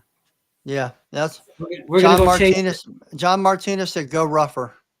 Yep, that's another way of saying it. But he didn't know what our numbers are, and so yeah, we're Right, going more right. abrasive, larger More grit. abrasive. That's the Here word. it is. I'm going to do it dry. Okay. I'm staying slow here, guys. I don't need hyper speed. Now I want you to see something. I'm going to brush this off dry. What did number 1 do? What do you Wow. see in there? It See all the haloed it scratches some. I put in there? Those are these crazy diamonds that are biting into that stone, and it's leaving scratches, man. But am I worried? No, because I'm going to Nope. take them out with number 2 when I'm done Right. taking these pits out. The pits have got to go first. That's our goal. They got to go. Right. You're going to chase it. I may even go higher speed, but look at the amount of dust coming off that bad boy. Yeah, that's a lot.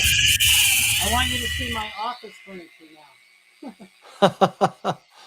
Well, why not? Why Don't not, tell Mark? my Go, wife. Don't tell my wife. why go dry instead of wet? Well, this is what's neat about calcium dust. It's kind of harmless. I mean, all it is calcium. So one wipe down. Well, I'm struggling pretty hard. I might use a damp towel. Anyway, it's recoverable. These are not chemicals. It's just calcium. It's a mineral. Right. Gotcha. You're not going to hurt anybody's cabinet. All right. Now, what you're going to do when you evaluate your progress is stop, check your tool. Don't use wet, because when you use wet, what happens? Everything just disappears. You can't tell really what's going on until the water dries. So just dust this area and see where you're at. Where am I at? Do these look way less? Do these look barely detectable? Wait, I got to shine it. They're there, right? But they're Yeah. a whole lot. There Yeah, I they can are. still This see a little one bit of chatter. Yep. and this one is really almost gone. So a little more work, and I'll have that gone.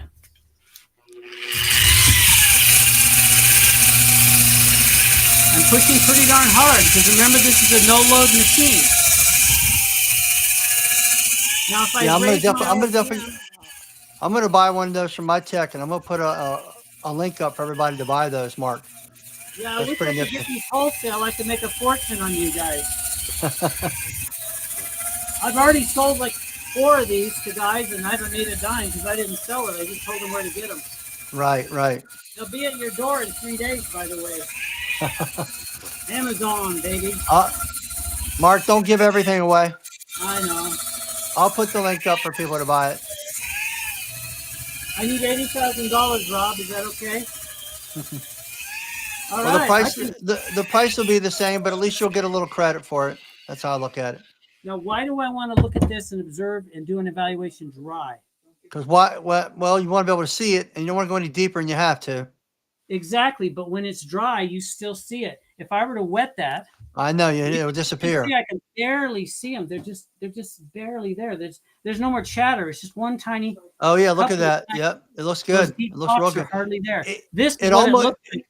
This is it what it almost was looks before. natural now, Mark. It almost Yeah, looks I natural. could walk away. I could call it good, right? Mm-hmm. So let's wipe it down, and you can see they're gone, but they're not. Yeah. They're still there, but Yeah. we already know where they're going to be. So I'm going to pick up all this dust. The dust is all dry and powdery, but you can corral it with a wet towel. You don't have to go vacuum it. Just use your microfiber. They're the best thing ever for this. Hey, Mark. Yeah. Why is it, Mark, that when things are uniform looking, they look more attractive usually? You know, it's more because aesthetic. yeah, But hold the on. word does the Hold word on. dirty mean anything? Hold on. Let me finish, Mark. I want you to see where I'm going with this. When things are more uniform and more aesthetic, they look more even. You just feel like that looks better. However, when it comes to stone, it can have all kinds of variances in it, and it looks amazing. How do you From the explain top, that? well, from the top down, because nature made it. No two stones are alike, right? And Right. the reason they're making tile now to look like stone, this guy, and they have a new thing where they're involving AI. AI can say, I see what marbling looks like. I'm going to Wow. go change it. Nature never puts two of these patterns alike, but silk screening and photo generated inkjet printing is what's been used in the tile making industry for decades. But when you get an AI computer program involved, it's going to say, I'm going to just bend that around. I'm going to make it longer. I'm going to Wow. put two of these. It just doesn't. You will fool the best stone mason in the world if you have AI creating this in a inkjet AI printer. is a two-edged sword, my friend. It's good and evil at the same time. So here we Yep. are, dried, Let's look at it. and we have chalky, we have rich. Yes. But why is this chalkier and this one kind of nice, closer to this rich color? Because of the difference in the grit you used. Exactly. He was number 2. He is what? Number 1. Number 1. This is we're trying to achieve is number 3. We haven't even put number 3 on this. But what do we got to do here before we go to number 1 or Go number back 3? to 2. Go back to We got 2. to go back to 2. So number 2 is this blue. Number 2 is blue. So we're going to put that on. Go back to. You want to see me do this upside down? Will that help? No, I guess it won't. No, I don't think so. See there. All right, we're going to do it dry. I'm going to go halfway through it because I want you to see the difference. Smart. There you go. You see Look how fast that worked too. Look how we're really close now. Yeah, look how fast it worked. Yeah. It's almost there. I have a little margin there that just could be just dust. Yeah, it's just dust.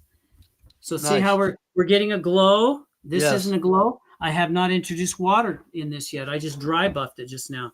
So I'm going to scrub this because remember, calcium as a powder will also act like a polish. It's kind of weird. It'll go in there, but it's temporary because I just buffed that and now I've washed it out and now I'm blowing look it at that. dry. Wow. You can see they're real close now. There's still a little bit of luster here, but see, he's number 3, or no, I'm sorry, number 1, number 2. Now we're going to go introduce 3 because we're there. We're ready. Yeah, and now and by the way you're doing it, we can see the differences by breaking them up in sections. I like that. Yeah, that just helps you visualize where Yes. we've come from. So you can see the stages. There's a glare on this. Can you see it? It almost Yeah, because it's a little more polished. It almost looks like a polished stone, right? Look at the glow on it. Yeah, I can so see that's it. how fine the diamonds are in this. We're going to go dry.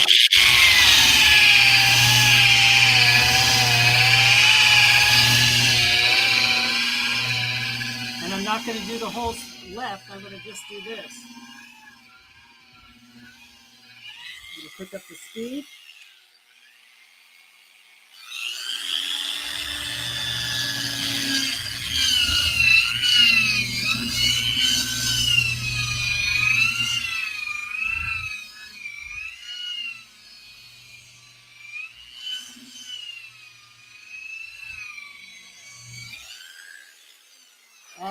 This is interesting, and when you do this long enough, you'll understand why this happened. Looking down on it, you can see, and we can see a glow starting to happen here. Come on, focus, little camera. It's trying to focus.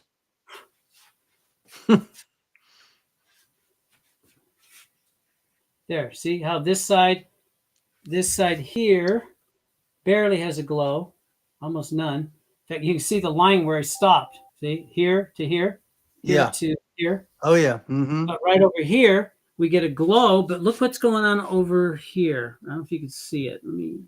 Tick, tick, tick, tick, tick, tick. See Yeah, how you're close? getting real close to the other piece, though. Yeah.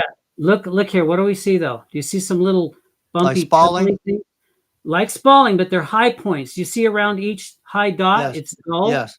Yes. That is resin. There was a sealer on this. This is a floating sample, and the guy put some kind of enhancing sealer on it. So there we Gotcha. have it. We are starting to get a build that's not polishing. It's like it collects and precipitates there, and so I that's can why see that. wet never does that. With wet, I can move it. So I'm going to go back to the same polishing pad, but I'm going to do something different. I'm going to add water this time. Not Yeah. dry. Good observation. Good observation. This is how I keep from doing that, because it'll drive you crazy. It did me for a year and a half. I could not understand why I could never get rid of those little bumps, and they would And you move. see why, Mark? If people come to the classes, they'll learn these little tips. It took you years to do. Yeah, we already did the hard stuff, the hard knock method of learning. Right. Right. We fixed the hard mistakes.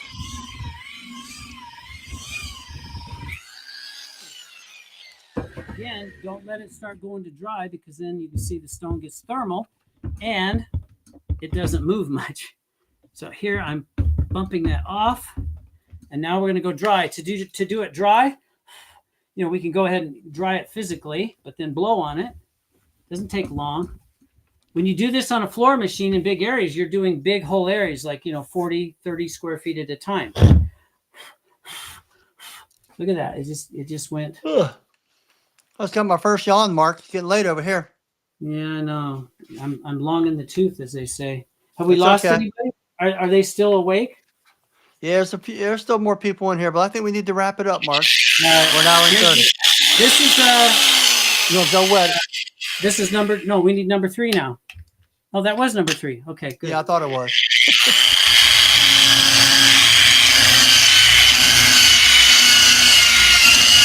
We get it to that really bright glow.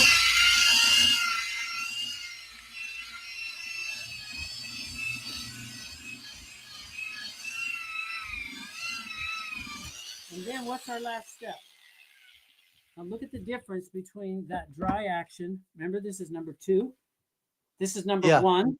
This is number 3. What's happening to the color here, gentlemen? Starting to ladies? match. It's getting deeper. And with the glow from the light above, ooh, this is a better angle. Do you see how that doesn't glow a bit? Yes. This number 3, you couldn't barely tell there's any light reflecting. Yeah. And number 3 is starting to pop more than the actual. So what we do now is what? What's our secret? Are you going to DIP it, Pat, or are you going to go back to the? Nope, I'm going to go straight. I'm going to use a DIP. The oxalate. You're going to use the oxalate. And we're with probably ammonia. And I'm probably going to just do this little quarter sector. I'm not going to go around, because this is cool. We got all 1, 2, 3, 4. Yeah, I like 5 that. different scenarios. Good Slick. instructional. So take off our pad by bumping the head. Go to our 3000 grit dip. Screw it on. Again, no tools. Just spin it on. It's going to self-lock. We need our pneumonia, our ammonia. Ammonia. Yeah, this is so Nobody hard. wants pneumonia. Yeah, this is hard to dispense out of a jug. Normally, it's in a trigger spray. That's what I do. There we go. You're just wetting the pile. It's all you need the ammonia for, is to wet the pile. That's good to know. Man. Ugh, Strong, huh? All right, here goes. I'm going to get it in there, move it around. Now, it's going to splash into those zones, but it's ammonia. It's buffered. The ammonia acts like a buffer. I'm going to push down hard just so it doesn't splatter as much. Now, remember, I take this to dry. Right. I do not Wet take to it dry. slurry. You buff it till there's nothing left. Oh my gosh, I'm going to have to wear sunblock. I'm going to have to wear sunblock. I'm telling you, that's a pretty stone. People don't know it. I could tell that'd be a beautiful Wait till stone. you see this when you're done. When I'm done. Okay.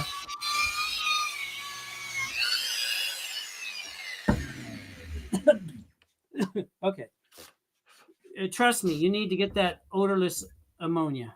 I'm going to do Absolutely. one final wet wipe down so I can get rid of the splatter. Okay. All over The it. splatter is not very handsome looking. It's just everywhere. So you can see it's on my pants for that matter, right? Yes, we can. Trying that look, but yes, we do see it. All right, now we're going to dry it with the towel. Squeegee works pretty good because it moves the water out off the surface. Okay, you guys got sunglasses on? Yeah, bring it on. Oh man, I got splatter on the camera. Let's see. We Oh yeah. you seeing? I told you that's a pretty stone. Yeah, that but would really. isn't it prettier when it's been glossed? Yes. Yeah. So this, let me see if I can. Oh, there we go. Wow. There's original, which I think you can make out maybe A little bit. Evidence of a light somewhere in the ceiling. Yes, we can see it, Mark. Yep. Here you're going to see zip nothing. Here Right. you're going to see It's just maybe just a very and a And little number- decent amount there. Yeah. Mhm. number 2. Pow. Yeah. Customer would love that. All over. Looks good, Mark. And the etch, Mark. Piece of cake. It's not hard. You just need the right tools. You get some pads, get a good machine you can not wear yourself out on. If I Now, use Mark- this machine, it now, would Mark- work. It's heavy. Yeah. Now, Mark, to sum it up, walk us through the stages as as briefly as you possibly can. So you got the etch on the floor. Identify the cause because it helps you. Identify the degree of etch. That Clean it first to make sure that it's not something that's on top. like a wax. Cleaning it's not going to take off a penetrating sealer, so you'll Yeah. only discover that when your pad starts to load. Remember this? Right. Why is that pad got a perimeter of dull, dirty look on it? Right. Because Because the you said it was resin on there. coming out Mhm. is sticking to the edges, and that Right. stops you from making any progress. You're just putting plastic on plastic. It's just going to do nothing but get hot. Gotcha. So Gotcha. identify what your task is, how far, how deep the etch is. Are you going to take out a chatter or a scratch? Right. Do you have any resin holes that you want to fill? Because remember, travertine is a But calcium. let's just stick with this problem, and that's the thing. And we'll come back to that. We're going to do more of this. This is And good. if it's super, super light frosted etch, where she's annoyed that at a long look angle, she can Yes. see. I don't know if you can see that. Look at that, guys. It looks great. It's I like can. glass. So Absolutely. when you look long and she sees all these little watermarks in her kitchen around by the back door where the dog dishes are, where the dog might have barfed or peed or whatever, or someone spilled a drink, she's irritated by it. She keeps cleaning it, but she's not going to clean anything away. It's missing stone. It's like a carpet. When you bleach a carpet, are you going to clean the bleach spot out? Not No, gonna the happen. bleach ruined the dye. You need to put dye back in. Well, we Right. can't put stone back in an etch, but we can hone the surrounding area to make that etch disappear by honing it and then Gotcha. polishing it back up. Just like this Gotcha. etch is still there. And you're going to start with resin pads, correct? You're going to start with the resins because they can be quickly grabbed. They can be Right. put on the machine. If it's a super light frosted, I'd try the green Bonastra. Yeah, You I would the green, okay? because it might just pop it really quick with just dry. Add a Sure. little mist of water if it goes. And hey, why cause any more problems? If you got it, if you're trying to kill an ant, you don't need a hammer. But right. if you got a rat, you want a hammer. Do you really want to put some splatter on the cabinets next to where You're you're trying working? not to, exactly. So Try not to. start Do from I the want least to way to work mask your way. all this with 3M masking and protect? I might. It makes me Yeah. look official, but you know what? I can fix that with a really nice wipe down with a nice microfiber. And Well, I Mark, don't- I'm gonna let you know, Mark. We use tape and drape. I know it's impressive. It looks good, It is. and it will make the customer feel like because while she walks in and you're doing that, do you have time to explain how harmless this calcium is to her cabinets? It's just Not another really. conversation to have. She's thinking, I spent And it looks tacky. $8,000 on It these looks caps. tacky. It looks tacky when you're wiping it off. Hey, Mark, we got one final question. John Martinez asked, "Do you use a shine meter?" No, because if you're trying to compare, you're in a courtroom and you want to prove that you brought it back to original shine because someone's upset that it isn't as shiny as they want. A gloss meter can be anywhere from, I think they're down to $400 to Yeah, I've got one. Mm-hmm. And it makes you look, again, it's a tool of the trade. It makes you impressive looking to the customer. But you know what? And Mark, it's great for walkthroughs and selling the job. It helps the customer say, wow, this guy knows his stuff and he's equipped. But does it really make you a better polisher, a better technician? Not really, because I mean, I'm comparing. You can see that with your naked eye. You see it, either that or you're in the wrong business. So yeah, exactly. It's a useful tool. Look for one at auction. Buy it if it is a good price. Buy it if you really think you need it. I mean, I can talk for probably too long, but as a sales tool, we keep it on the trucks more. But we do use it sometimes. But it's more of a sales tool for us. I don't want to say gimmick. It's more of a sales tool. Not a gimmick. If you were to say, Mrs. Jones, how shiny do you want that? Do you want a number 5 or a number 9? She didn't know what that means. So what you do is a demo, and you say, well, we can bring it to here, and this meter can measure. A paper bag is 0. Glass is 9 or 10, right? I mean, that's the scale. So if it doesn't reflect, it's 0. So you decide if it's a useful tool and it does help you close a sale and charge $4, $5, $6, $8,000. I just made $7,000 on a customer. They just brand new floor. They just want it right. So there's money to be had in reaching perfection. Absolutely, or at least close to it. Perfection. Well, Mark, I'm going to wrap this up, bud. You did a great job tonight, man. And if I already mentioned everybody, they're welcome to come in here and add any other ideas or questions and stuff they want to go through. And Mark, maybe we could pick out a certain situation you run into next time, or any type of situation you feel like that we should address the cleaners overlooking. I think we really need to teach people how to do micro tests on variable surfaces. What do you think about doing that next time? Yeah, for coatings, for anything. Anything. Wax stripping, you've got to be able to know what you're dealing with. Know if you don't know the difference between a marble and a porcelain faux, that's what you need to get good at. Because to walk away from Mark, should we start with ID next time, or start with micro testing? Take a vote. Have everybody tell you what they want. Okay. All right. You guys just let us know. Well, Mark, it was a pleasure, my friend. I'm going to go ahead and end this stream. And like I said, if you haven't subscribed to our YouTube channel, please do. You'll get alert when these things pop up like this. Mark is an infinite amount. He has an infinite amount of knowledge when it comes to these type of things. And it's always valuable to have. Thanks, Mark. We appreciate everything you've done. Okay. Have a good evening. All right, brother. You too now. Y'all be good, everybody. I'm Rob Allen, Truck Mount Forums. Have a great night.